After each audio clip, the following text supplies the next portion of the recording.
Good afternoon, Seattle. Welcome back to Le Freres Heureux, a Frasier podcast. How original. We're definitely the first ones who've done that. Yep. Absolutely. We're the first ones who've done it as two brothers, and I maintain that. I don't think there's anyone else that's done it. I don't think so. We've got a couple of like duos, Yeah. podcast duos, but there's no brothers, no siblings. No. We're the first. We are the first. That's us. That is us. We're the first brothers to ever start a podcast together. That's definitely true. Yep. I know that for certain. 100%. 100%. Yep. Where are you going with this? I don't know. I'm just rambling to give us a bit of an intro. Yep. To be honest. Okay. I am, as always, Fraser. And I am, as always, Ewan. You're not always Ewan. No, that's true. Most of the time. There was one time I was Buzz Aldrin. That was fun. There were two times almost that I was yeah, Buzz that was my bad. Sorry about that. That was good though. I maintain that was a funny intro. I just wish I could have kept it up and thought of some new original ones. Well, we have reached the end of season 9. We have got 6 episodes left, and then we're on to the final 2 seasons. Oh, they're just getting ever so close. Yep. We are, as a podcast, pretty sad about the recent Twitter news. All the shenanigans going on there, because we've gained a lot of listeners via Twitter, and had a lot of great interactions with people and chats and everything, and a lot of other podcasts and a lot of other Frasier content.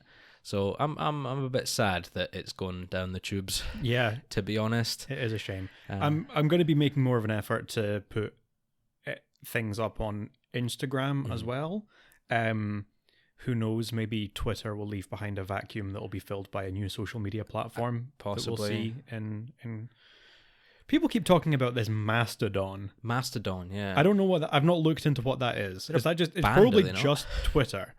I don't know. It's probably just someone else has made Twitter. I wouldn't be surprised. It's a smart business move at this point, to be honest. If you can make a replica. But yeah, I know. And I notice as well that I am still behind on getting the YouTube videos up. That's on me. Yeah, that's on me. I apologize. I've been super lazy, and every time I go to do it, I then forget. Yeah. I'm giving you the thumbs up in like a sarcastic way. You've had the past week off work as well. I know. Oh my god, yeah. I've had a holiday and I've not done it. I feel so bad. The holidays aren't for doing work. They're for relaxing and doing what you want. Yeah. But yeah, so keep up to date with other social media and stuff. We'll make sure that you guys know where to follow us and get in touch and everything. Obviously, it's in the bottom of the podcast description, I think, each episode, so you should be able to find us there. But just so long as we can keep chatting with you guys, because it's good fun, and we love you guys giving your opinions and thoughts, and sometimes pointing out facts that we didn't know about, which are my favourite, to be honest. I love being told things that I didn't know about the show. Yeah. Which sounds really sarcastic. I'm not being sarcastic. I do love it. We're here because we love the show, and there's nothing more fun than learning new little bits about it. Yeah, it's great. Well, ready for the end of season 9? I suppose so. Might as well get cracking then. Cool. Starting off with Deathtrap. Frasier and Niles, back in prep school, we get a little flashback to start off the episode, are putting on a amateur production of Hamlet, and they need their Yorick. Is Yorick the skull? No, Yorick's the one that Hamlet's talking to while he's holding the skull. But he's not the skull itself. No. I am not good at Shakespeare. I do not know my Shakespeare. No, neither do I. Now that I've said that, Yorick might be the skull. Because I thought he was talking to the skull and he's like, alas, poor Yorick. Yeah. Yeah. Maybe is Horatio the one that he's talking to? Alas, Horatio, I knew him well. No, I don't know. I thought it was Yorick, but I don't know. That's the line, but I think it's one of the two. Talking to somebody else. Right, they need a skull. They do need a skull.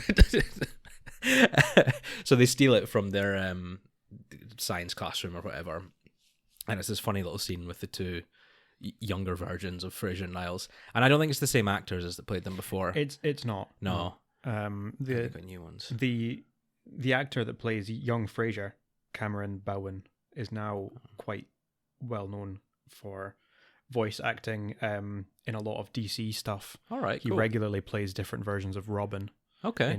In Injustice 2. Oh yeah, fighting the games, game. and Yeah, yeah. in a couple of other video games, and I think he was in Young Justice or Teen Titans or one of the two as one of the versions of Robin. Okay. Good for him. Mm. That's a fairly solid It's a pretty solid gig, career choice. Yeah. So we get that little introduction, so we kind of know something is going to happen going on with that skull or with Shakespeare or whatever, and it cuts to Frasier and Niles chatting in Nervosa, and they talk about their old house being for sale, their old family house. And they want, it starts off, it very much leads you down the road to believe that it's going to be another one of these shenanigan episodes where Frasier and Niles decide to collaborate on something and it goes horribly wrong. Yeah. And in a way it does, I guess, but they decide to turn the house into a B&B before even looking at it, before knowing how much it's going to cost, before anything. But when they get there, they discover that it's not quite big enough for a B&B. And we're like, oh, okay, so that's not the plot line. And they, while they're there, Mr. Laskov, the grumpy old man who owns the house, tells them they're not allowed to pull up the floorboard to find their old time capsule. So they decide to sneak back later on under the cover of darkness. And in doing so, they discover the skull, which we as the audience know is from the play. Yeah. But Frasier and Niles think it's Mrs. Laskov. Mrs. Laskov's head. Who went mysteriously missing. Yeah. And thus they get their Crane Boys Mysteries detective hats on to try and figure out what happened with Mrs. Laskov. They jump to so many conclusions. Oh, yeah. Oh, my God. They always do. I know, That's what they but do best. If they're actually dealing with, like, a murder and a dead body, your first instinct should be go to the police. Yes. Not try and figure it out first. So, yeah, we get this great little sort of story of the two of them trying to figure out what's going on. They act it out. Niles plays Mrs. Laskov with this great little... Oh, Albert, how could you do this to me? And it eventually transpires that Mr. Laskov had nothing to do with the disappearance of his wife. After being arrested for it. After the police show up, they've dug up all the other All the floorboards. floorboards. And Frasier picks up their time capsule, opens it up, and what's at the top? It's a pamphlet for their production of Hamlet when they were at prep school, and they both have this realization of like, oh no. I'd love to see the follow-up to this. I'd love to see how they get out of that. How much he sued them for. Probably a lot. Yeah. Probably more than that house is worth. I know.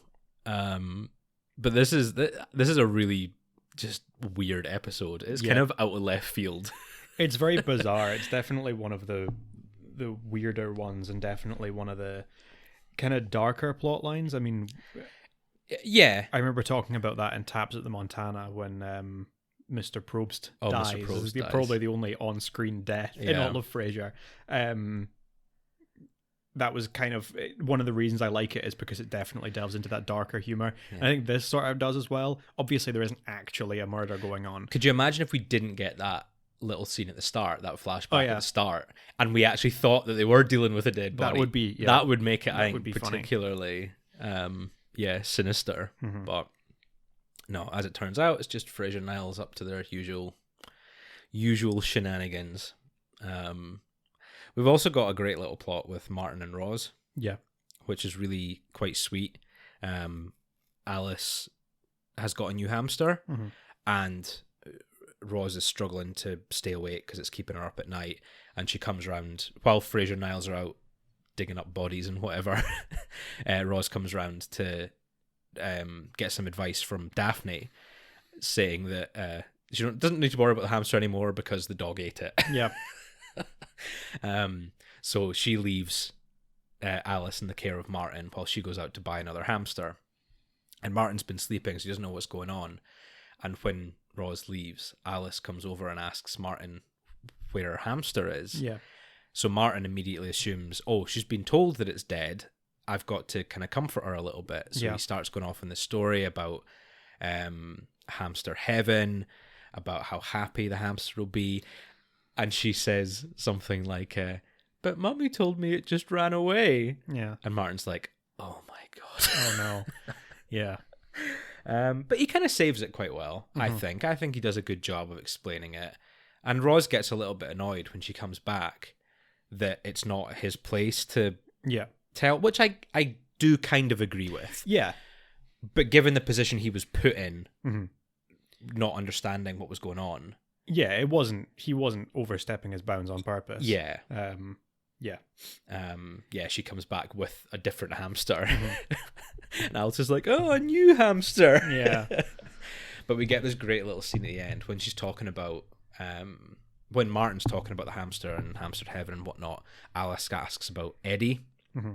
And, is there a doggy heaven? You know, will Eddie go to heaven one day? And Martin kind of says, oh, Eddie's just a puppy. How old is he? He's 10. That's not a puppy. Yeah. And it's really sad. At the end of that scene, once everyone leaves, like, he calls Eddie over onto his lap, and it just silence. He just kind of gives him a hug and a kiss. And it's really sweet. It is really it's sweet. It's like, oh, Martin really loves his Eddie. He does, as he should. And it's a shame, because I know that none of the actors were particularly close with Moose. Yeah. They had varying feelings of, dislike through to indifference. I don't think any of them particularly liked Moose. But at this point, Moose wasn't playing Eddie anymore. It was Enzo. It was just point, Enzo. So you've not even, I suppose a little bit about the, mortality of the dogs is kind of sad. Yeah. It is. And I like that ending, because it's very sweet, but it's also so sad. It is. It's just kind of Eddie. Yeah, I just kind of like the idea of Martin acknowledging it. He's very. We've had it before in a couple of episodes where he's very dismissive, like, oh, Eddie's the smartest dog in the world. Oh, Eddie's he's not on his way out. He's still a puppy, kind of thing. And his kind of acknowledging that, oh yeah, one day I am going to be without Eddie. It's kind of sad. It's really bittersweet. So it's a good episode overall. Yeah, I think it does pretty well on both sides. They're not very interconnected. No, the two plots. They do not tie together at all. Which I think loses it a couple of points, just because I like episodes that flow together. Whereas this one, it's very much two completely separate plot lines. There's no tying factors. The stuff with Mr. Laskoff and the old house is quite funny. I think he's a good little grumpy guest character. I really like him as the little guest star. Yeah. Hal Landon Jr. is the actor that plays him. Every time I see him, I always think of he was in L.A. Noire, the video game. All right. He did some of the motion capture and the voice acting. Obviously, in that the characters look very realistic because they're all motion captured. But there's a kind of meme from L.A. Noire that went about a bit where his character is someone that you need to, not interrogate. You don't do like the interrogation bit, but you just sort of talk to him and gather a bit of evidence. Yeah. And he's very obviously lying about something, and he kind of pulls this really funny face. I'll maybe share it on Twitter or something, because it's very funny, and that's what I always think of. Yeah. But he was in the Bill and Ted films as well. Oh, was he? He was one of their dads. All right, okay. He was the dad of either Bill or Ted. Is he still around? He's still around. He was in the newest Bill and Ted film came out pretty recently. He was in that as well. Cool. He's still in things. Good. Even though he was playing an old man, and that was about 20 years ago. That's So, what do you think of Deathtrap? I do really enjoy this episode. I think it's very funny. I like these ones that are kind of off the wall and weird and have that sort of darker, slightly edgier sense of humor, joking about death and stuff. And I think Frasier and Niles in this are really good bouncing off each other, and they're just sort of riling each other up and escalating it more and more, which is always very funny. So I gave it a 4. 4, okay. Yeah. I think there's certainly an element of like the kind of direction of the two of them that works really well. There's things like there's a shot when they first start thinking about murder, when Niles it like zooms in on his face. It does like the Jaws zoom. Oh yeah, it's like, and goes murder. which is really funny. And there's just like lots of really good dialogue around that whole scenario as well, which is just great and makes me really enjoy the episode. There's one thing we can be sure about. Someone is very dead. Well, Poirot, you've done it again. Yeah. Yeah, there's a lot of very quotable lines in this. It's good. Oh, speaking of quotes, right? There's actually one quote in this that I want to draw attention to because I noticed it. At one point, when they first climb into the house, Yeah. they've talked about sneaking out to go and see foreign films. Yeah. So they've obviously done it before. And when they sneak back into the house, Frasier like does the lock or whatever on the window. And Niles says, "Oh, great job, Frasier, great job." He says, "Yeah, it's just like riding a bike." Mm-hmm. But later on, Yeah. we find out that Frasier can't ride a bike. Yeah. Neither. So of is them he can. just kind of assimilated that phrase I think so. through context? He does or... say in the episode where we're talking, is it Fraternal Schwins? Is that the episode? Oh, that is? I can't remember the name In of it. season 10. It's 10, yeah. Kind of towards the end of season 10. He says something about the saying of, oh, it's just like riding a bike. Like, I'll say it, but I only understand it in theory. In theory, yeah. Yeah. Yeah, no, that is funny. I like that. I don't think I'd actually noticed that when I was watching the episode. I didn't think about that. Yeah, like riding a bike. Yeah. No, I give it a slightly lower score. Mhm. I give it a 3 out of 5. But it would be a high 3, I think. I think I don't know. It loses points for two reasons, right? One, because the two A and B plots are kind of very disconnected. Yeah. They're both pretty decent in their own right, but the fact that they don't tie together, I think loses a little bit of edge for me. They feel very disconnected. And as funny as it is watching Frasier and Niles just do their thing for most of the episode, I don't know. I feel like it's not quite succinct enough. I think it goes on a little bit too long. There's a little bit too many scenes of them just bumming around in the house. Yeah, maybe. But I guess that's maybe more a subjective opinion, that I would prefer if it escalated a bit quicker and we got to find out a bit more about what happened afterwards. Maybe not. I don't know. Just something doesn't, like, I don't know. It goes on a little bit too long. Yeah. The back and forward in the house. But maybe that's just me being a bit critical. Maybe. Just a gut feeling. Yeah. Yeah. Okay. That's fair enough.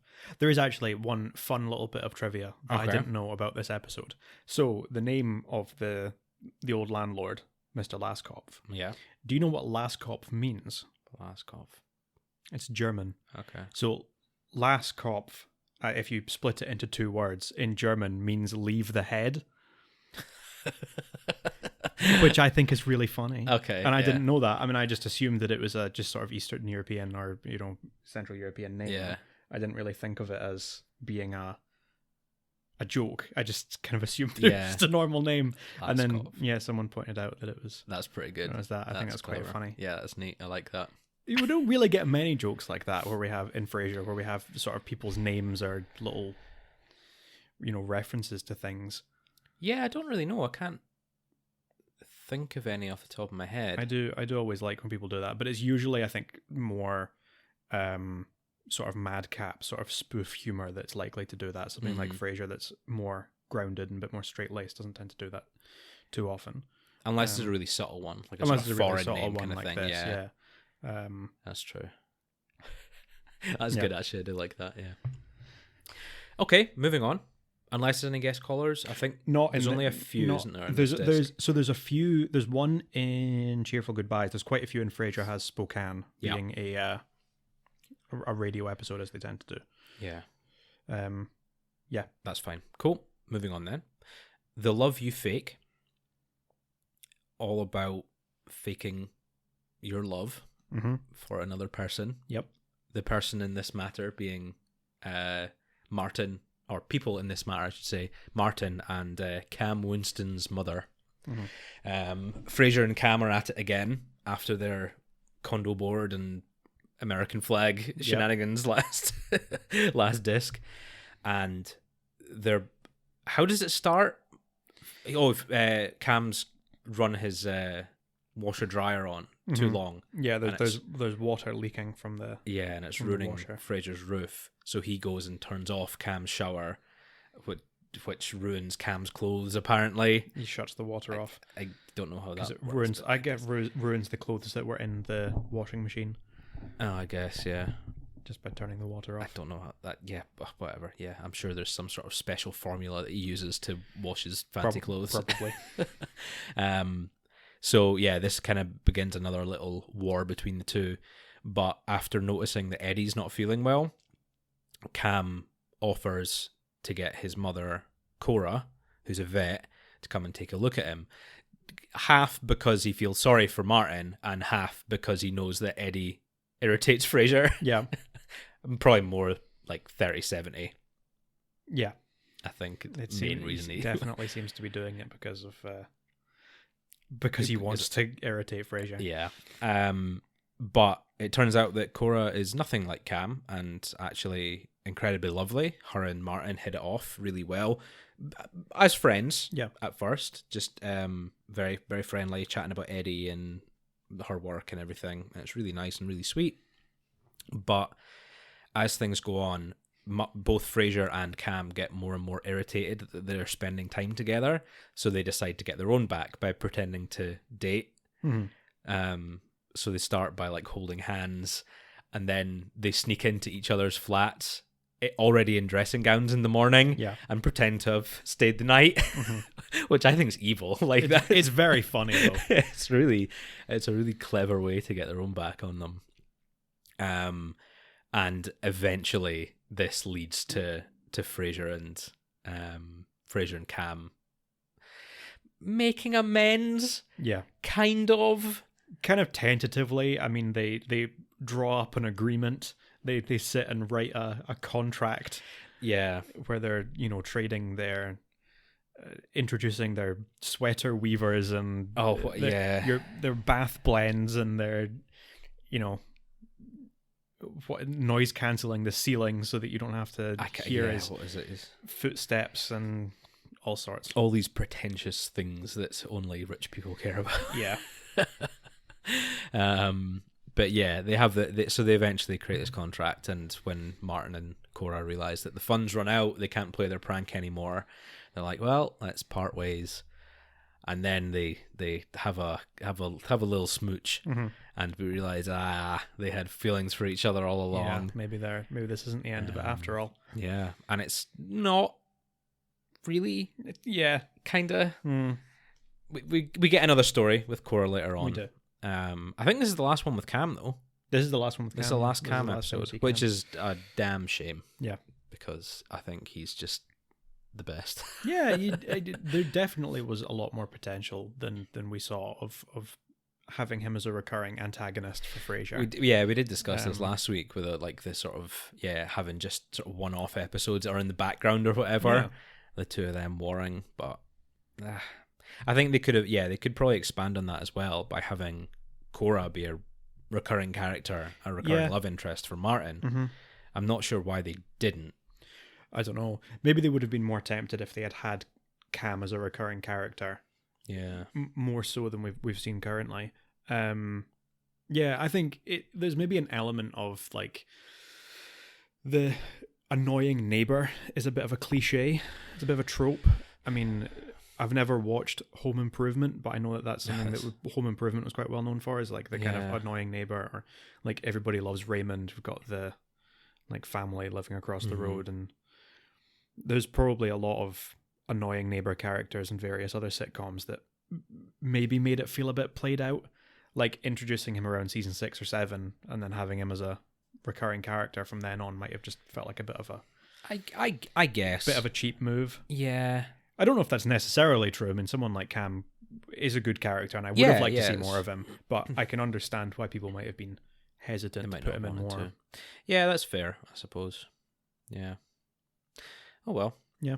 We've got a little other small plot, not particularly relevant or meaningful. It doesn't tie in and it doesn't really have anything much going on. Niles has rented a Segway from one of his friends at the university.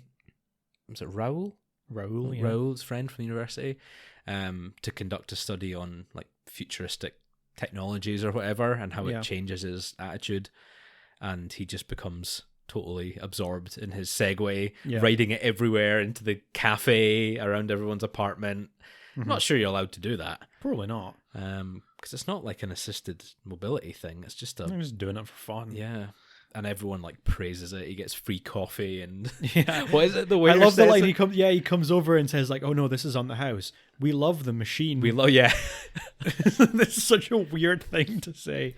Oh, is it this episode that the barista gets not introduced, but like they try and break the order? Is it this episode or the previous one? There's the previous one where they're trying to kind of stump him. Yeah, And that's in the Deathtrap. is Like, it? That's I missed that.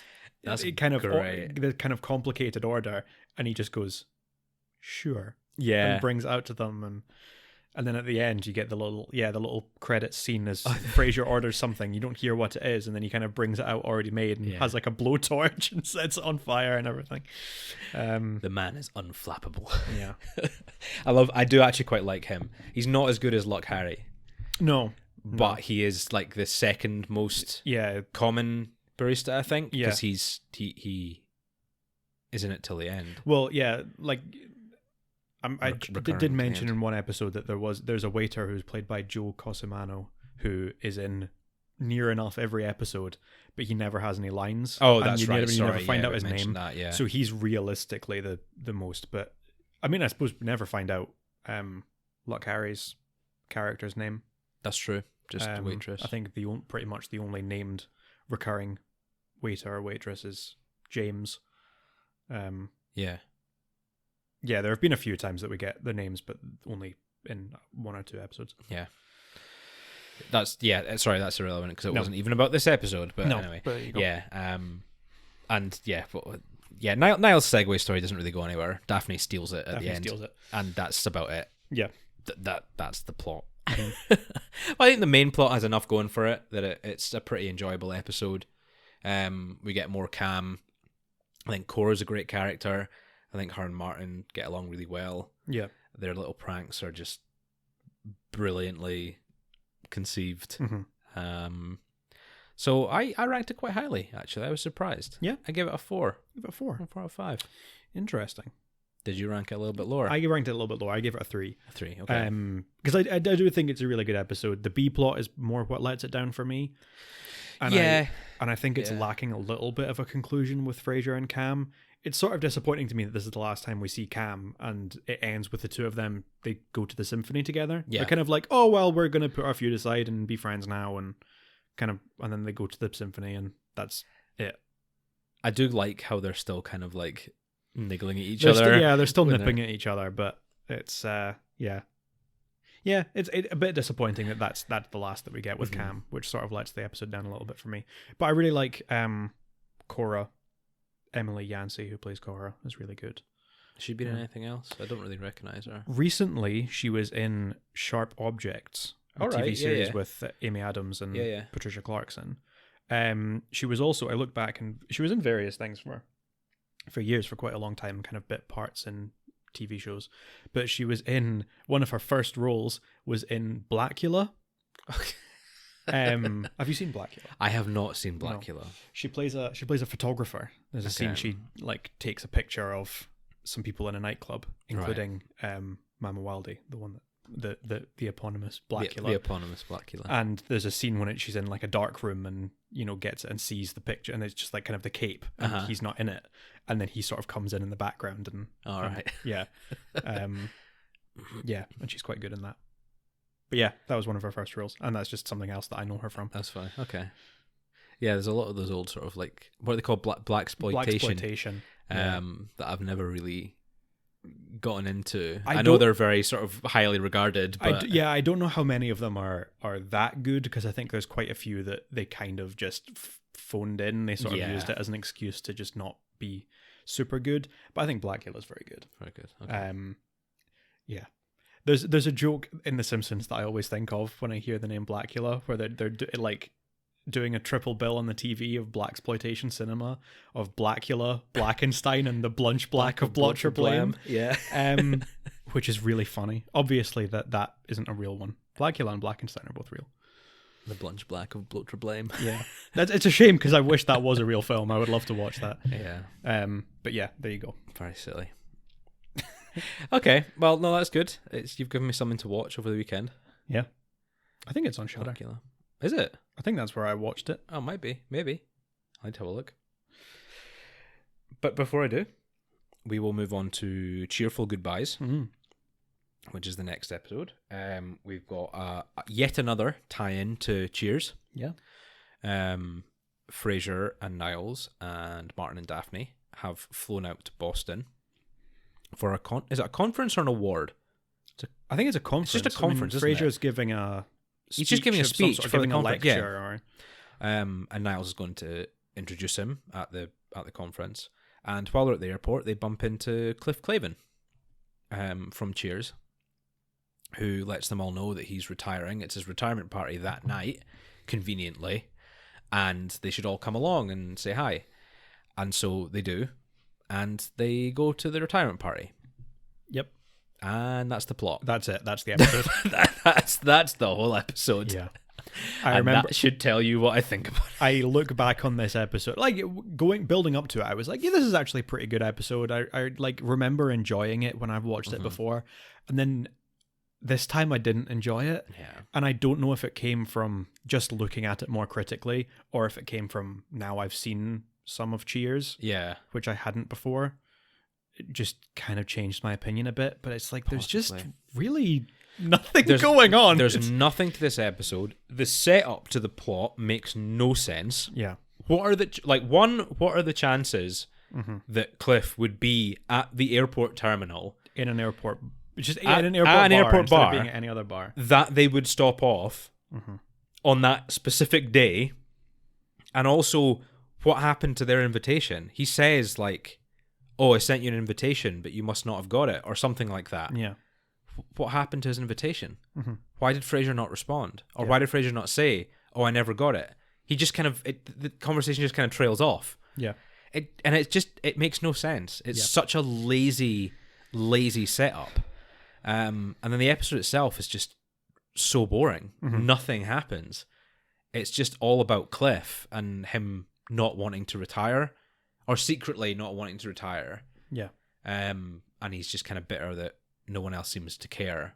And then Frasier tells him that they do care, and so he doesn't retire. Yeah. And that's it. That's it. There's no really any consequences. There's no nothing. Also, one thing that I think doesn't make sense is his decision at the end to not move away. He's retired and he was going to move to Florida. Yeah. And he decides not to. And I think this is one of the things that came from actually watching Cheers.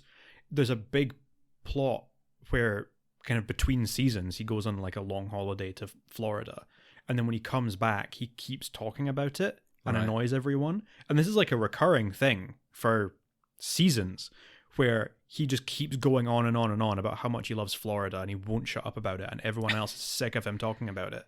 And now he has the opportunity to move there, and he goes, I can't be bothered.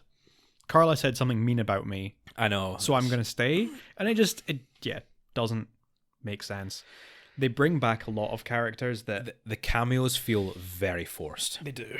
Very, very forced. Like, when you've got an episode about Woody or about Sam, and they're the center of the episode, that's fine. That's justified. That makes sense. Here, it just feels like, oh, here's the rest of the cast that we haven't had a cameo in Frasier yet. Let's put them all in this episode. Yep. And it just... Yeah, I don't know. The whole episode just feels very out of place, nonsensical, and I ranked it a 1. You give it a 1. I gave it 1 single cup. I didn't quite give it a 1. I gave it a 2. And honestly, I think it's because there's one single line in this that always gets a laugh out of me. Okay. And it's when everyone's giving speeches, everyone's toasting Cliff, and someone who's like one of two, is it Phil? Is it Phil and Al? I can't even remember their names. Yeah. That are like two of the Cheers regulars, one of whom had died, I think, during the production of Cheers. There's a point of him. He's like a minor character, but the actor died. And they make the joke where Cliff mixes them up. And it's like, oh, thanks, Al. Thank you for saying such nice things. And he says, I'm Phil. Al died 14 years ago, you dumb son of a bitch. And it's like the delivery of that line while he's still standing with his glass up, toasting him.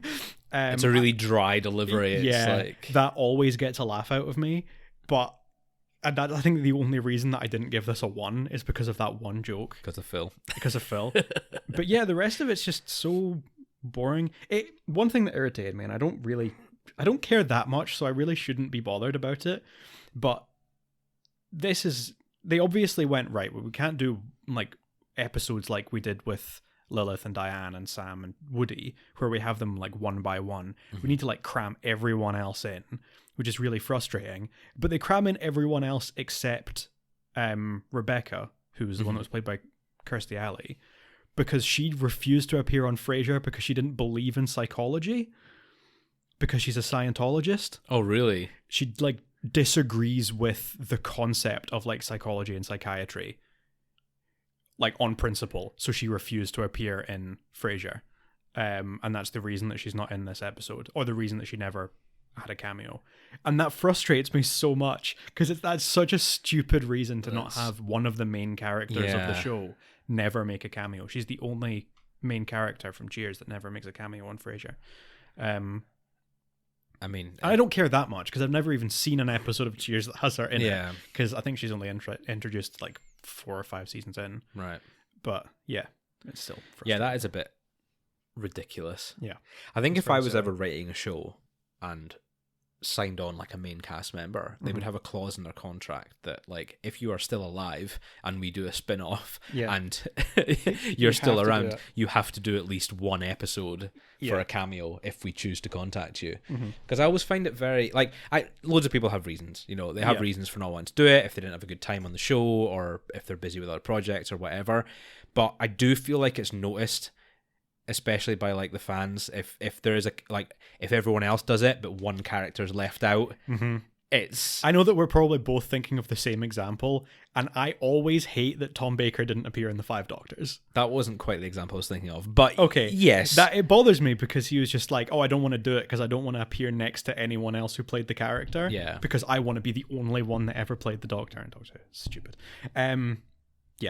That annoys me as well. But I could rant about that for a long time. There's a few instances of Doctor Who I'm sure we could talk about. But I think it's very...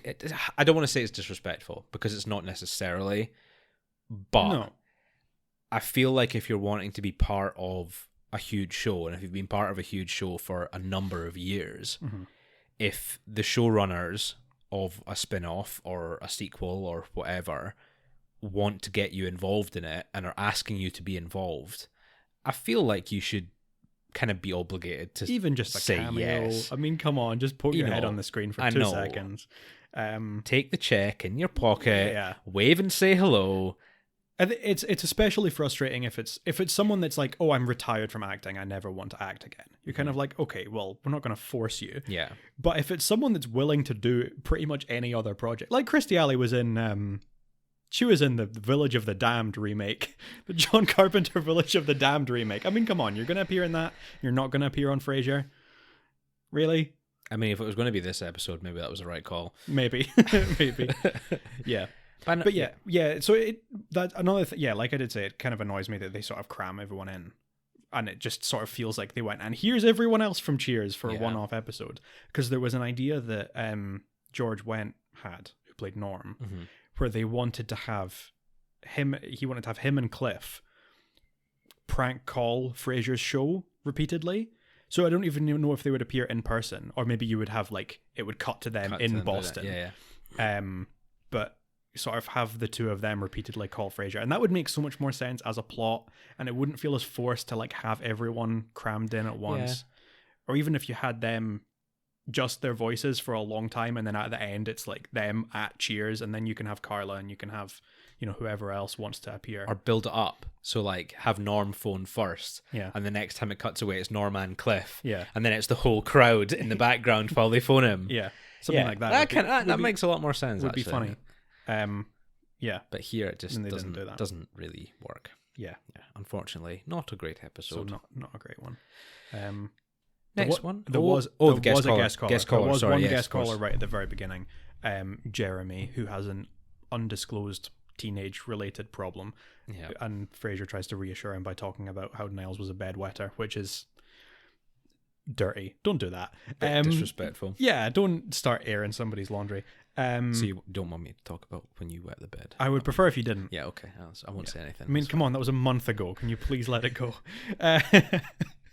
But Jeremy is voiced by Rufus Wainwright, who was a singer-songwriter. I think it's one of those quite a unique name. So I think lots of people have heard of him. I didn't really know who he was. I know the name, definitely. He's a singer-songwriter. Yeah. I don't know if I'm really familiar with any of his work, but there you go. Yeah. Rufus Wainwright. Rufus Wainwright. Top lad. Rufus Wainwright. Top lad. Rufus Wainwright. Moving on. We have Frasier Has Spokane next. Spelt Spokane, which confused me for the longest time. Mm-hmm. But it is Spokane. The Frasier Crane show is expanding into the Frasier Crane Network, as he likes to keep telling people. Yeah. He and Roz and Kenny are flying out to Spokane, presumably flying. I don't know how far Spokane is from Seattle. It is in Washington. Okay. So presumably no more than a few hours drive. Okay, maybe not flying then, but I don't actually. They head out No. to Spokane. Yeah, my scale of how big the United States is not very good. Yeah. Because we can drive from one side of Scotland to the other in what? Few hours. 3 hours. Yeah. Maybe if you're going like top to bottom diagonally, like absolute most, maybe 5 or 6 hours. Yeah. But yeah, it takes 5-6 hours to find like the next town in Texas. Yeah. Yeah. But yeah, so they're all heading out to Spokane to meet with KQXY. Could be. I can't remember the name of the other radio station. Who's agreed to take on Frasier as, and they'll still broadcast from Seattle, but they'll start to expand. I guess that's what they're intending. It doesn't really go into a huge amount of detail. I guess gets rebroadcast. But yeah, it just gets kind of their radio antenna picks it up and redistributes it, I guess.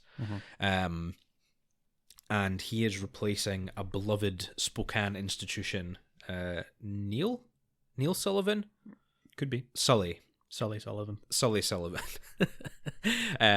Who's sort of a bit of a philanthropist kind of character. Radio personality. Very, very well known. Very generous, charitable guy. He does charity walks and raises money for... Much beloved. And everyone loves him, and so they're very bitter that Frasier's coming along and taking his space. Yeah. Which he had nothing to do with. He had no idea about, and tries to smooth things over, but it doesn't really go particularly well. Nobody seems to believe him. Nobody seems to listen to what he has to say. Yeah. And Sully shows up and makes it much worse. He really does. He makes it so much worse, probably on purpose. Pops into this little sort of press conference to say goodbye and just wish his successor well. It's like, you know what you're doing. Yeah. You know what you're trying to do. You're trying to undermine him. Wishes Frasier well and then implies that he's going to kill himself because he's been fired, which is not what you want to do at a press conference. Yeah, it's not great. But I mean, he was, I don't know, he was older. He was on the older side. So I guess he was hitting retirement age soon. But it is implied that he's fired, that he was let go rather than resigned, which I guess would make anyone a bit bitter about the situation. So Frasier's trying to overcome this and spread the good Frasier word to the listeners of Spokane as well. So he enlists Roz's help. He gets a couple of cranky calls, telling him to leave Spokane and you suck. So he gets Roz's help to phone in and talk about some of her problems, and he'll just pretend to help her.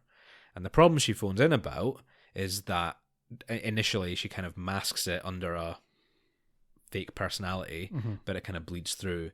Her and Roger broke up. Yeah. And she's trying to put on a brave face throughout the episode, and then she kind of breaks down during this phone call. And it's really quite sad. And Frasier's very supportive, but his advice isn't great. Yeah. It's very much just like, these things happen. You just need to make sure you lean on your friends to help you out. And it's like, I guess. Yeah. But that's the best you could come up with? Yeah. You're a psychiatrist. Come on, man. But it's kind of sweet. It's a nice little scene between the two of them. He's very supportive of Roz. And I'm kind of gutted that Roger isn't around for longer. They just write him out.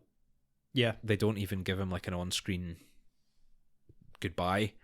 But he was a really great partner for Roz.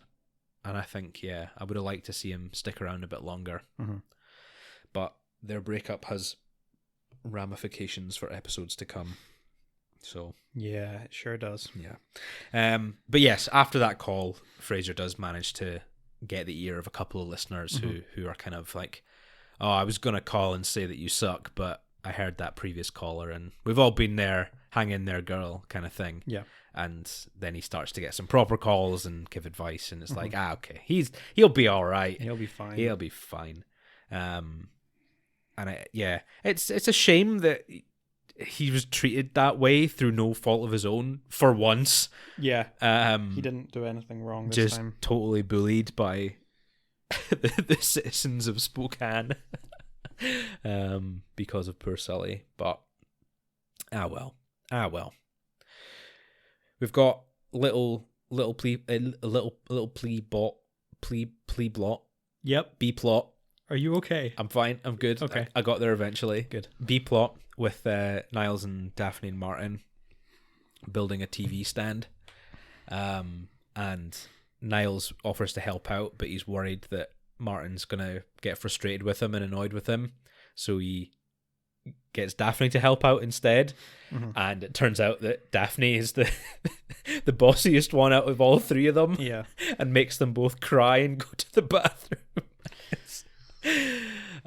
Goes to the bathroom to regather their patience. Yeah. I do quite like that little plot. I think it's quite funny. Daphne just totally taking control and knowing exactly what she's doing with her 7 brothers, 8 brothers. How many brothers? I can't remember. 7. All of her brothers. Obviously knows what she's doing in terms of like woodworking and crafting and whatnot. So just absolutely does not need the other two at all. It's a fun little side plot. Guest callers. There's quite a few in this episode. There are quite a few in this episode. Yeah. First of all, not a guest caller, but Herm Evans, who's the station manager, is played by Joe Flaherty, who I feel is quite a recognizable guy. The one thing that I always think of him from a film that I liked years ago and would probably hate if I watched again now. He was in Happy Gilmore. Oh yeah, the Adam Sandler film.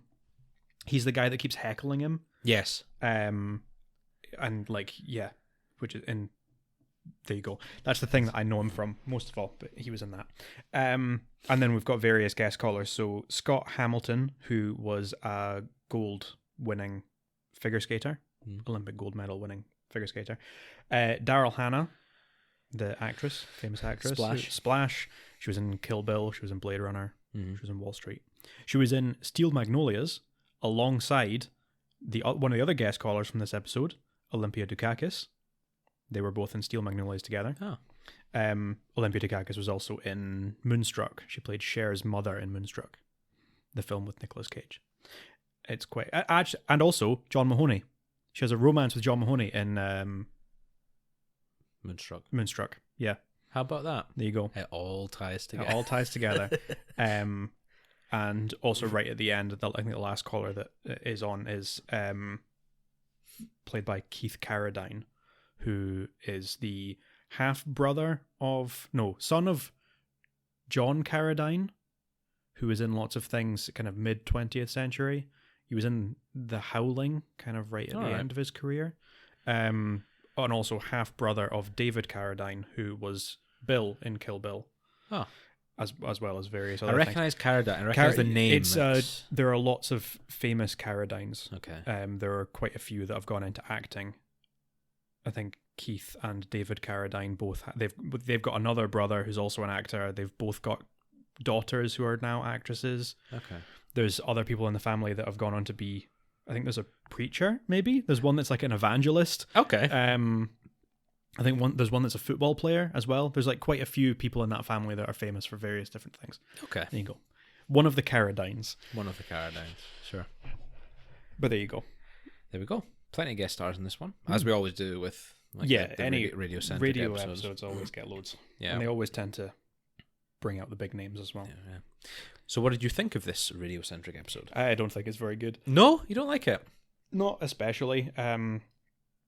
I think the best bit is the kind of friendship between Frasier and Roz and how we get that. Like, yeah, maybe his advice isn't great, but even from the beginning, Frasier's trying to be very supportive of Roz. He's like very considerate. He's trying to make her feel better, trying to encourage her to talk about what's happened with her and Roger. And she keeps saying that she's not interested, and he keeps not necessarily pressuring her to talk about it, but kind of keeps trying to make sure that she's okay. He clearly cares a lot. And then at the end, when they actually do talk about it, and Roz is clearly very upset, and then they have a hug, and it's very sweet. Yeah. That's probably the best bit of the episode, but unfortunately it does kind of get spoiled by what happens in the next episode, which we will get to. Just a touch. Yeah, and I don't really care about the B plot's not great. I think it's quite funny. I don't think the conflict with like Frasier and Sullivan and Sully and the like people in Spokane not liking him is all that interesting. Oh, that plot, yeah. It doesn't lend itself to anything that funny. I think Herm is a funny character in that he keeps, like, there's a bit when all of the reporters in the press conference are clearly starting to turn on Frasier. Oh, yeah. And he kind of starts just encouraging them to drink. He's just like, what's this over here? Free liquor? He's quite funny. But yeah, overall, I'm not fond of it. So I give it a 2. Okay. I don't particularly hate it. It does have bits I like, but it's just not. I think it's a bit below par, or That's fair. Above par, whichever one's the bad one. Above par would be bad. Standard, I guess. I don't know. Yeah, I know what you're trying to say. Yeah, I ranked a little bit higher there. I give it a 3. I think it's not bad. It's not amazing. It's very middle of the road. As you say, the Frasier and Roz stuff, sorry, I should say, is nice. It's sweet. I don't like that the reasoning behind it is that Roger's now gone. Kenny and Herm's relationship. Herm, apparently. It's Herm. Their relationship's really funny. I love their banter together. The Ukrainian internet. 20 minutes ago, you were praising that Ukrainian internet. And I like the B plot as well, actually, with Daphne building the TV tray. I love that she just slags everyone off, makes everyone cry. I think it's really funny. But yeah, it doesn't do anything special. The plot isn't anything overly unique or interesting. So yeah, middle of the road for me. Yeah. Yep. Well, there you go. There we go. And now for our 2 final episodes of season 9. It's a 2-parter. It's not often that we have a 2-parter prior to the end. Yeah. We usually have one leading a cliffhanger into the other. This one, it does have a bit of a cliffhanger, but it's not specifically related to this plot here. So the first episode, the first part, is The Guilt Trippers. It's Daphne's birthday. Everyone's gathering and having they're not allowed to have a drink. Niles is worried that introducing alcohol to Daphne's mother might end in sadness for everyone. Daphne's mother, Gertrude, is being her usual miserable self. Roz has come round. She's being a bit miserable as well because she's missing Roger. But all in all, Daphne's not having a fantastic time. Yeah. And Niles is trying to alleviate things. He's got her a gift to Hawaii for her birthday. They're planning to go away. And the night ends with Frasier and Roz staying back to help tidy up and sit and watch a movie on the couch, and one thing leads to another, and the next thing is they wake up in bed together in the morning. Yep. In what is possibly my least favourite plot of the entire show. Yeah. I really don't like that they had to do that. Because they even kind of self-reference it. I don't know if it's in this episode or the second part. They do kind of reference it by saying, oh, it's almost happened a couple of times. It was bound to happen at some point. And I'm like, is that your justification for it? Yeah. Like, you wrote it almost happening. It doesn't mean it had to happen. So, yeah, I don't like it. I don't like that they kind of reinforce this crappy old trope that a man and a woman can't be friends without sleeping together. Yep. It's just kind of like... Yeah, that's something that I don't... Such a cliche, and it's so lazy as well. And it leads to the source of Frasier's conflict for the rest of the episode. Roz is pretty freaked out and doesn't really know what to do. She flies off to Wisconsin to see her family, and Frasier goes to chase her down, I guess, and see and make sure she's all okay, and make sure it doesn't ruin her friendship or anything. Which is, I guess, kind of sweet. Yeah, that he would go to those lengths to do that and make sure she was okay. Ends up getting her own back at Roz's sister for being a bit of a stuck up B word. Yeah, is that fair to say? Yeah. Selfish. I mean, Karen. Roz herself calls her a bitch. Yeah, that's true. It's not. I don't think it's inaccurate to say that. Like, she certainly is. She's very. So, would she be the older sister? I don't know. I would assume so. Possibly. But definitely very kind of condescending. Yeah. Kind of, she's married and presumably, I think the husband's quite well off. I don't know if they necessarily say that or if it's kind of just implied. I always got the impression that she's sort of like a stay-at-home wife and her husband's quite well off, and she kind of has an attitude about Roz being single and being kind of career-driven. And she doesn't come across as the most pleasant person, or like outwardly very friendly, but definitely there's an agenda. Very mean. Yeah. So yeah, they have some fun at her expense. Frasier pretends to be Roger and makes it out that he's the best boyfriend in the world, and Roz is treated like an absolute queen, and it just drives her up the wall. Yeah.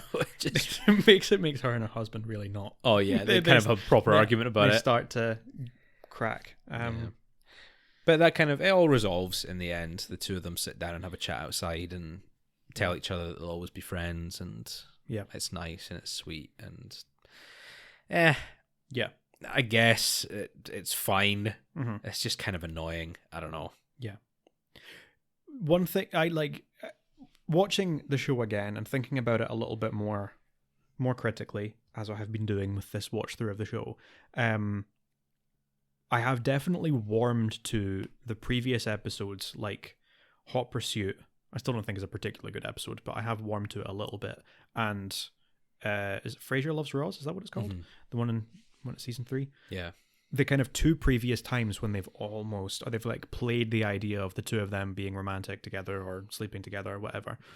I've warmed to it now because I look at it less as the writers are trying to put them together and more as the writers are acknowledging that they have a bit of sexual tension, but they're choosing not to play on that because they're worried that it's going to ruin their friendship. And it is a real thing that can happen. I mean, two people who are friends can be kind of attracted to each other and almost sleep together and choose not to because it's a risky move and whatever. And exploring that was more interesting than I think I gave it credit for when I watched it before. But then it kind of spoils that in this episode. Yeah. They've talked about like, oh, it would be such a bad idea for us to sleep together, or it would be so dangerous. It would be a a wrong turn and this and whatever. And then this episode, they do sleep together, and then we get one episode. I mean, the fallout from it here. The next episode, we get some more references to it, and then it pretty much just never comes up again. Yeah, they reference it a couple of times, but it never with any real consequence. One or two throwaway references, and that's kind of it. And it sort of makes the earlier episodes where they talk about how bad it would be for them to sleep together, makes it sort of fall flat. I mean, much less impactful. Absolutely. So yeah, I think kind of regardless of how you look at it, I don't enjoy that part of the episode. Yeah, I don't enjoy that plot. It's well done, and if you like that plot, that plot line, you probably won't be disappointed. If you like the idea of them sleeping together, you probably won't hate it too much. But yeah, I'm really not a fan, and it kind of the stuff with them teasing Roz's sister, I think, is really funny. But the underlying plot of why Frasier's out there and them sleeping together is just it just doesn't sit right with me. Yeah. Although I will say, the line from Martin in the morning after, always love that line. It's so funny.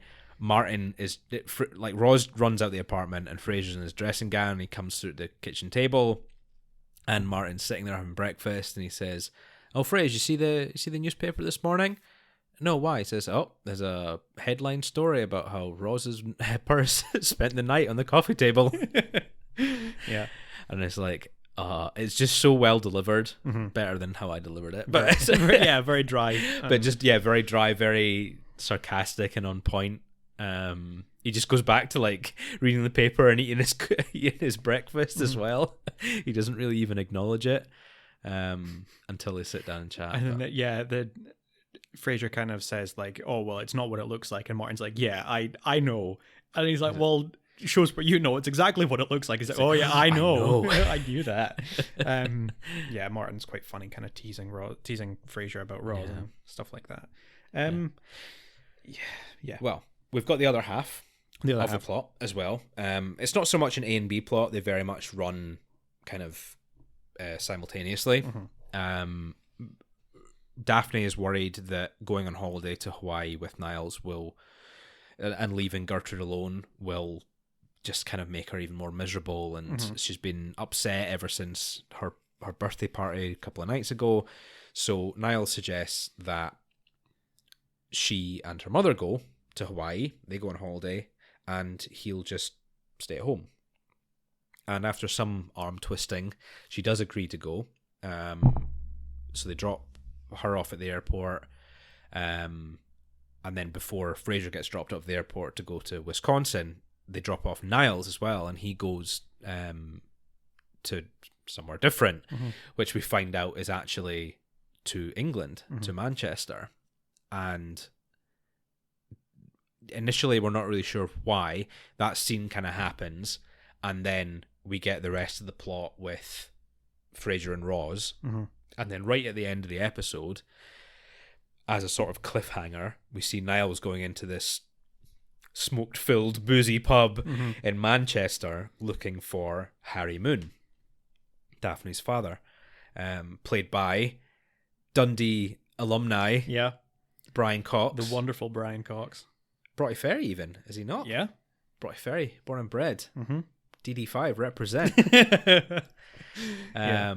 The wonderful Brian Cox, who's, if you don't know him, most recently, like does. Succession is absolutely what he's going to be best known for now. Breakthrough role, but he's been in countless so many things. He was in Braveheart, wasn't he? I don't think I've ever actually seen Braveheart, but I'm pretty sure he was in that. He was in X-Men 2. Yeah, he was in the Manhunter. He played the first actor to play Hannibal Lecter before Anthony Hopkins. Red Eye. Autopsy of Jane Doe. Yeah, he's in loads of things. Absolutely loads of stuff. And just a wonderful actor. He is, and a great guy as well. Yeah, he's very passionate about this work he does and about Scotland and everything. Yeah. And that kind of that closes off the episode of Niles going in and looking for Harry and then getting promptly thrown out of the pub by Harry. after telling him that he wants to reunite him and Gertrude. Yeah, it's quite a funny little cliffhanger. It's not our normal what's going to happen next. It's very much oh dear. What now? Will we rank the different episodes separately? I mean, I actually gave them the same. Okay. So I don't really mind. I didn't. You didn't. Well, that's fine. We'll do them separately. So we do them separately. So I gave this one a 3. 3 out of 5. I think it's a decent setup to the plot. I think we've both made our feelings on Frasier and Roz very clear. Yep. Not a fan of that. But in saying that, the plot itself is quite nice, that Frasier goes to the effort to go and make sure that she's okay. I like the 3 plots, 2 plots, I guess, kind of running simultaneously, but the 3 if you include Daphne and Gertrude going off to Hawaii. I kind of like this split. They've all got their own tasks, their own mission that they're all going off on. And you've got Martin holding down the fort with his robot dog. Robot dog. I think is quite fun. So it's a decent setup. It's a decent episode. Nothing particularly special. I think it very much leaves you waiting for the following episode. Yep. It does kind of say pretty good for a 2-parter. I think it's fair. It's kind of what you want. Yeah, you got this bit of build up, and it says like, stick around, you get something better next time. And that's you gotta leave them wanting more. Exactly. Yeah. What did you think? So I give it a 3 as well. 3 as well. For a lot of the same reasons, to be honest. I think I really like. Obviously, we get a lot more of him in the next episode, but Brian Cox as Harry is just really, really good. Yeah, he's a very funny character, and he's played really well. And I think him and Niles bouncing off each other right at the end of the episode is really funny. And again, we get more of that in the next episode as well. I think, as much as I'm saying I don't like Frasier and Roz sleeping together, I think maybe if they had done this kind of plot where like they do sleep together and then kind of realize, oh well, it's not going to ruin our friendship, we're not going to be romantic, we're just going to continue to be friends, and we're going to move on like mature people, and we're going to like talk about it, but move past it. If that had happened much earlier on, I wouldn't dislike it as much. It's the fact that we're almost 10 years in and now it's happening, and they've already had several episodes where they talk about, oh, wouldn't it be such a bad idea if we did sleep together? For them to now sleep together just makes it feel silly. But I don't necessarily think it's badly done. I just kind of wish they hadn't done it at all. I don't like the underlying idea of it at all. I think the opening is very funny as well. So there are definitely bits that I enjoy. So it kind of just puts it to a 3. That's fair. Well, the finale, part 2 of this 2-parter, is Moons over Seattle. Obviously, we have now 3 moons in Seattle. We have Daphne, Gertrude, and Harry all trying to reunite and become a family again. Niles manages to convince Harry to take a break from his day job of flirting with dates at the bar and then promptly getting punched, getting beaten up, to take a flight home with Niles. And it doesn't go particularly well straight off the bat. I think he goes. The first part is Niles and Frasier take him for a tour around Seattle and gets to see everything, and that's all nice and well. And then when he finally goes back to Niles' apartment to see Daphne and Gertrude, Daphne's obviously ecstatic to see him, and Gertrude is not. Yeah. And they have a big argument, and Harry kind of gives up and says, well, I gave it a shot, and now I'm leaving. Yep. After saying hello. And that's it. And it's kind of like, okay, I kind of see why he is the way he is. Like, it's not entirely clear whether he's supposed to be the villain, because up until now we've kind of seen Gertrude as annoying as she is, she's kind of played as the victim. Yeah. Harry is the one that left. Harry's the one that left. Because, to go down the pub for weeks at a time and then just never came back. Yeah. Which is certainly not great. Yeah, it's not.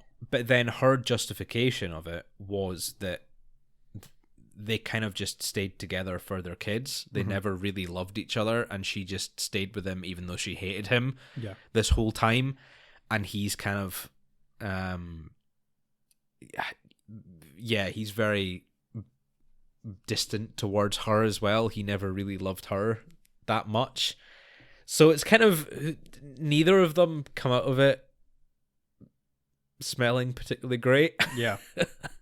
It just seemed like it was a marriage doomed to fail. So despite Niles and Daphne's best efforts out at Chez Henri, Frasier's Shay away from Shay. I like that we finally see Henri. We do finally see Even Henri. though it's only for 2 lines or something. Yeah. Despite their best efforts at reconciling, they do set the restaurant on fire. Yeah. Again, and it's beat only up been, the waiter as well. It's only been, 2 seasons since Chez Henri caught fire the last time? Since it burned down properly, yeah, of course. It caught fire in Road Warrior as well, didn't it? Yeah. And the whole Crane family is banned. Presumably the Moon family as well. Probably, yeah. Unfortunately. So with that kind of being said and done, Harry has realised that there's no path forward here. Yeah. They're not going to reconcile. And he and Daphne sit down and have this sort of chat. She's quite annoyed at Niles for, first of all, for doing it against her knowledge. Yeah. And then for kind of pushing it as far as it'll go. But she and Harry sit down and have this chat, and he's kind of annoyed. Yeah, she's kind of annoyed at Niles and telling him that and everything. And he kind of says, like, why? You've got to keep her there. Mm-hmm. He was willing to ship me halfway across the world to try and reconcile me with my wife, all just to make you happy. Like, he'll go to the end of the earth for you. You've got a winner there, I think he says. And it's really sweet, that scene with the two of them. Like, we've only had Harry for an episode and a half, and he feels very much like her dad. You know, he feels very much like he cares a lot for her and her happiness and everything, despite not caring for her mother. But nobody does, so that's fine. And with that, she goes back to Niles' flat and tells him that she wants to marry him straight away. Yeah, right that second. Doesn't want to wait another minute. And the two of them shut the door and they head off to get married into the night. And that's it. That's the end of season 9. Yeah, it's kind of sweet. It is. I like the sweet little ending. I like the two of them leaving together. I mean, this probably just comes from my own opinion of weddings being a complete waste of money, which I know is a bit of a cynical thing. You know, you're celebrating your love or whatever, but like, do you really need? There are people who spend a lot of money on weddings. Yeah. I think it's all personal taste, isn't it? It's like, if you want to have a day all about yourself, to celebrate about yourself, like, go ahead. Like, if you can justify spending that money, great. I've got a lot of things that I would rather spend tens of thousands of pounds on. Definitely. That would make me infinitely happier in the long run. Yeah. The idea of, I mean, me now not owning a house, you know, still renting a house, the idea of me spending a lot, like thousands of pounds even, on a wedding when I could be putting that money towards buying property is wild to me, because you know, that these things are some things are more important than weddings, regardless of how you feel about it. I'm sorry, I know that some people don't want to hear that, but I mean, I get it. Some people have, you know, I think especially females, that sounds very stereotypical, but it is true. I think sort of, don't say females, say women. Females makes you sound like a bigot. Like, sorry, I think anyone who says female as a noun is a bad person. Proper term for it. Especially like women growing up are very much like sort of indoctrinated to believe that you grow up, you get a husband, you get married, and so the idea of a wedding is this sort of big fanciful affair, and it sounds like a stereotype, but it's because it is. It's because it's being stereotyped on them. It's not because, some people are just obsessed with weddings. It's because like wedding culture is forced on a lot of people. Exactly. So I think it's and it's not strictly a bad thing. It's if that's what will make you happy, by all means, go for it. Like, I think that's great. For me, it's kind of like, I wouldn't feel comfortable spending that much money on one day, No. And don't get me wrong, weddings are great fun. I love going to weddings. Like, they're a lot of fun. But the idea of paying that much money for my own one would be like, oh no, a nightmare. I could buy a car. Oh yeah, you're talking like I could buy 3 cars. Like, good. But yeah, thankfully Daphne and Niles won't need to worry about that. Yeah, they will go off and do their own thing. Okay. Moons Over Seattle. The finale of season 3. Season 3? Why did I say 3? Oh, because I was thinking about your score. Yes. The finale of season 9, yeah. I presume you also gave a 3. I did, yeah. Like I say, I gave it the same score as before. I really like getting more Harry. I like Brian Cox. I think he's again. great, yeah. The same reason that I enjoyed the end of the previous episode. He's really good. I think the little B plot with Frasier and Roz, which we've not really mentioned, who kind of... I kind of skipped over that, yeah. Sort of... a little bit more fallout of them having slept together. It's not so much that it's uncomfortable, it's more that Frasier is insecure about the fact that he wasn't very good in bed. Yeah. Or he's worried that he wasn't good. Roz is kind of trying to reassure him, but then doing it in a way that kind of makes it worse. Yeah. By certainly implying that she was bored while they were in bed. Watching Letterman or listening to... you could hear Martin watching Letterman in the next room, and...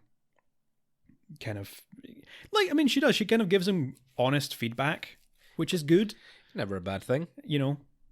It's good to talk about your experiences and learn where to improve and what to do and what not to do. Yeah, if you're doing something that is actively bad and people do not enjoy, you should be told that. You should, I think because that's fair. Then you're going to stop doing it. Yeah. Roz is... And that goes beyond just sex. Oh yeah, it's just in general. Life. Yes. Sometimes if your friends are doing something that you don't like them doing, you should tell them. Yeah. Yeah, and it's okay. I mean, this is where we get our own ranking system from. The cups of coffee and the elusive fifth cup. The elusive references to the elusive fifth cup, and no one's a 5-cupper, and some episodes are a 5-cupper. Some episodes are 5-cuppers. Yeah. And it's fine. I mean, I kind of enjoy it, but I also don't think it's anything that great. That's fair. So yeah, it's a 3. I gave it a higher score. I give it a 4. I like it a lot. I think the inclusion of Harry in the plot is really nice. Finally getting to see Daphne's dad. Finally getting some interaction between Daphne and her dad after having heard about them all for so long. Not like the introduction of Gertrude, where we just regret it 2 minutes after she's been on screen. I think Harry's very funny, very sort of likable, but in an unlikable way. And like, he's a terrible person. Yeah, but he's kind of lovable. He keeps kind of convincing Niles to pay more than he should. Things like, instead of just saying, I can't let you buy me a flight to America, it's, I can't let you buy me I can't have you buying me a 5-star flight across to America. Yeah, I can't let you put me up in a suite in a 5-star hotel. And he kind of keeps doing stuff like that to lead him on. And he talks about stealing towels from the hotel, and he steals a snow globe from the Space Needle. And the line when he's talking about stealing the towels, and he says like, oh, that hotel that you put me up in was fantastic. Those towels were so fluffy I could barely close my suitcase. Yeah. I say that every so often when I check out of a hotel. Really? If they say like, oh, how was everything? I'll sometimes, without thinking that people might think I'm being serious, I'll say like, oh, it was great. The towels were so fluffy that I could barely close my suitcase. And like, they never find it funny. Really? They don't. So I shouldn't say it, but sometimes I say it without thinking. It's kind of funny. It is, but it's only funny if you realize that I'm joking. That's true. They probably do get plenty of people stealing things from hotels. I imagine they do. I always take the little soaps and everything. Yeah. I guess you're meant to take. I little would, soaps. but I don't know. Last time, I think this is more of a COVID thing rather than a people stealing things thing. When I went through to Edinburgh not that long ago and went to a hotel and they didn't actually give us anything. Oh, really? They kind of said, if you need anything, come to reception and ask for it and we'll give you it for free. Yeah. But we're not going to actually put Put it things out. unless you need it. I suppose maybe also like a kind of zero waste thing. That's true. Because if it's COVID Yeah. and you put out like soaps or bottles of shampoo, you can't just leave it for the next person in case it has Yeah. been touched. And That's fair. so it would just go in the bin if you didn't take it. I get it. Maybe it's not that bad taking things from hotels then, Yeah. especially You should take in it. previous It's gonna years. get binned if it's you don't gonna get take it. binned if you don't take it. Especially those towels and the nightstand and the Now- mattress. Now that we're talking about it, I'm just remembering that the one thing they did put out was like they had like biscuits. You know, when you get like the little coffee Yeah, and yeah. the tea in next to the kettle, they had like a selection of biscuits as well. And I meant to take them and I forgot. God. I was going to take the biscuits and eat them on the train home, and I didn't. Idiot. Yep. Terrible. You absolute clown. Oh. Okay, right. Enough ramblings. Yeah. That is season 9. Yeah. I think we've said about all we can say. We've got great Harry Moon. We've got Niles and Daphne finally. It's not consummating. That's when they have sex, isn't it? Yeah. Finally Realizing the marriage. realizing. Is that what it's I called? don't know. I don't know. No, I don't think that's a term. I was just. What is the term? What is the present tense for getting married? I don't know. Marriaging. Married. They're They're finally marrying their relationship. Wedding. Their relationship. That doesn't sound right either. They're. I don't know. Welding their relationship. Making together. it official. They're getting married. Yeah, I know, but just the way I was structuring that sentence, getting married didn't make sense. Right, okay, yes, they are getting married. Yeah. They're, yes, nothing but in love. And Frasier and Roz are fine, and Martin's fine, and it's all good. Yeah. And everyone's happy. Mm-hmm. And they could have ended the show right there as well, probably. They probably could have done. The only downside would be that Frasier doesn't really get much of a conclusion, which was the same issue that we had at the end of season 7, and we discussed it then as well. Yeah. That these cliffhangers could, in theory, be the end of the show. Yeah. But it doesn't leave much of a conclusion for Frasier. It's more Niles and Daphne focused. Yeah. We do actually get the very end of the show. We do get a similar cliffhanger, but it's for Frasier instead of for anybody else. That's true. I mean, obviously, it's a big spoiler, but I don't That's think true. there's anyone that listens to our podcast that hasn't already seen the Maybe show not. before. Maybe not. But yeah, we do kind of get that for Frasier, and that's how they Yeah. close it out. So it's not, totally wild that they could potentially have ended it with Niles and Daphne going off to get married, or Niles and Daphne running away together, or whatever else. Yeah, possibly. I think the season 10 cliffhanger they couldn't have ended it on. No, That wouldn't have worked. but also I hate it, so Yeah, no, that's a really rubbish cliffhanger. Actually, the whole I kind can't of wait to talk about that plot arc. It's now that I think about it, I always think of season 8 as being my least favorite, and then when we did rank it, I kind of thought like, actually, you know what, this probably isn't as bad as I thought it was going to be. Season 9 has not been as good as I thought it was going to be. really, I don't think it's been. I think it's been a lot better than I thought it was going to be. It's not been bad. I've not totaled up the averages or anything, so I'm interested to see how it compares to other seasons, but I think it wasn't as good as I thought it was going to be. But season 10, now that I think about it, could well be my lowest rated season. It has some doozies. It for has some sure. very bad episodes. It has some. We've got a lot more Gertrude than we got in season 9. Yep. A lot more consistent Gertrude. We've got introductions of new characters who are also insufferable in totally different ways. Yep. There are some pretty bad episodes just overall. So tune in next week when we tune in. Yeah, we'll be back shortly talking about season 10. can't wait to discuss them. Yes, we'll take a short break next week Mm-hmm. to do our regular bonus episode, and then we will be back the following week to kick off season 10 Yeah. and see how badly it actually is ranked. Mm. Yeah. But before we get on to season 10, do you want to give us your highlight for this disc? This Yeah. season? If anything? Oh man, I don't know. Highlight for this disc would probably just have to go to Brian Cox as Harry. To be honest, That's a good choice. I don't think there's anything else that really jumps out as being especially good. maybe the Jaws zoom on Niles' face in Deathtrap. Murder. Yeah, is very funny. I mean, that's probably the only time that we really get that kind of like camera work in one of these episodes. So yeah, it is very good. But yeah, it's probably going to be. That's probably the thing that I like most about the whole season, to be honest, is Brian Cox as Harry. It's definitely, he's a good guest star, especially for the final episode. Definitely.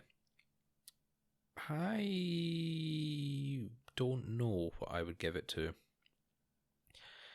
It's a bit of a sad one, but I'd maybe give it to Eddie and Martin. Yeah. The scene at the end of Deathtrap. Where Martin kind of gives Eddie a big hug and realizes that his death is coming one day. Yeah.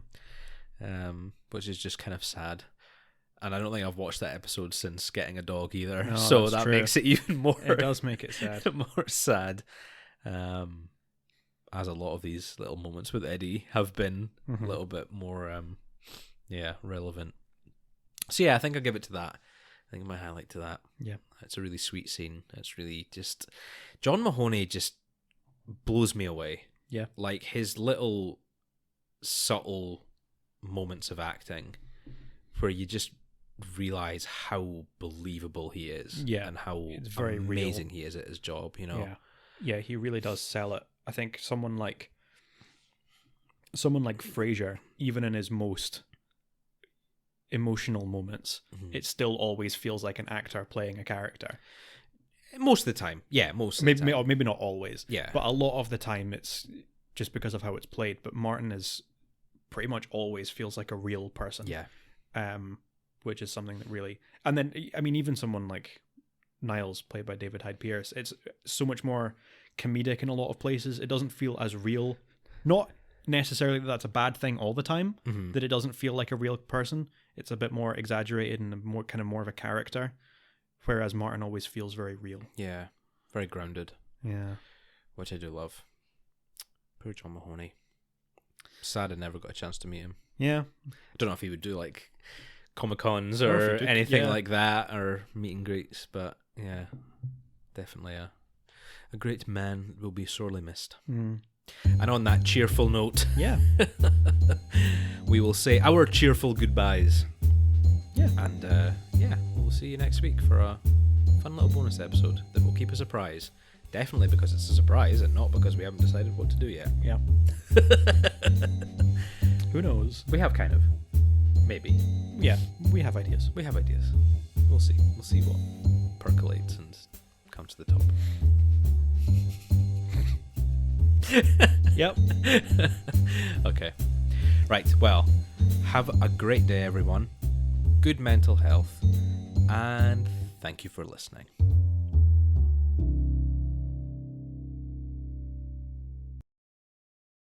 This has been a Happy Brothers podcast. Make sure to follow us on Twitter and Instagram at HappyBrosPod. All opinions are our own, and as always, special thanks to Leah O'Donnell for the show's artwork.